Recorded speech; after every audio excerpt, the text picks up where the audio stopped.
Assalamualaikum warahmatullahi wabarakatuh. Kesempatan kali ini saya akan menjelaskan tentang perlindungan dan penegakan hukum di Indonesia.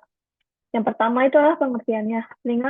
Perlindungan hukum di Indonesia adalah segala upaya yang dilakukan penegak hukum untuk melindungi hak-hak dari subjek hukum agar hak-hak tersebut tidak dilanggar, di mana penegakan hukum ini dijalankan sebagai upaya untuk menjalankan ketentuan hukum yang berlaku. Suatu perlindungan dapat dikatakan sebagai perlindungan hukum apabila mengandung berbagai unsur-unsur, yaitu adanya perlindungan pemerintah terhadap warganya, jaminan kepastian hukum, dan berkaitan dengan hak-hak warga negara.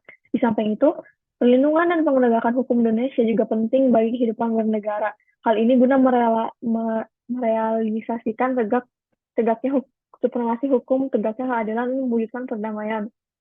Tujuannya adalah tegaknya supremasi hukum. Dengan tegaknya supremasi hukum, maka hukum memiliki kekuasaan yang besar dalam mengatur tindak Indonesia. Tegak keadilan, hukum memberikan keadilan untuk melindungi hak setiap warga negara terhadap tanpa memandang ras, agama, status, maupun jabatan subjek hukum. Yang terakhir adalah mewujudkan perdamaian. Dengan tegaknya hukum, maka keadilan dalam memastikan hak-hak setiap subjek hukum akan terwujud. Peran lembaga penegak hukum untuk mewujudkan penegakan hukum di Indonesia yang adil, maka peran lembaga penegak hukum menjadi sangat penting.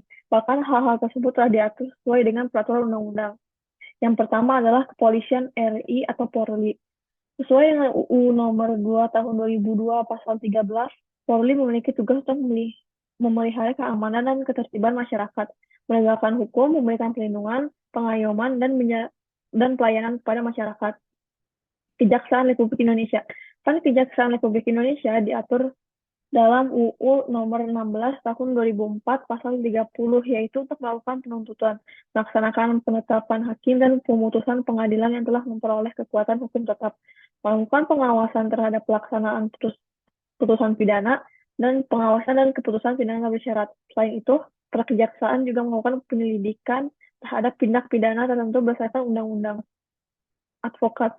Peran advokat atau pengacara dalam perlindungan dan penegakan hukum adalah memberi bantuan hukum kepada subjek hukum seperti membuat dan mengajukan gugatan, jawaban, tangkisan, sangkalan, mendesak segera disidangkan atau diputuskan perkara, dan sebagainya.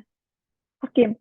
Peran hakim dalam perlindungan dan penegakan hukum adalah menerima, memeriksa, dan memutuskan perkara hukum berdasarkan asas bebas, jujur, dan tidak memihak dalam sidang sesuai keputusan perundang-undangan. KPK.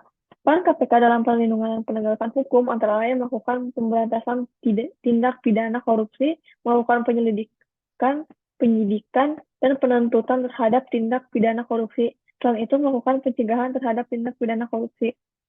Sekian dari saya, semoga bermanfaat. Kurang lebihnya mohon maaf. Wassalamualaikum warahmatullahi wabarakatuh.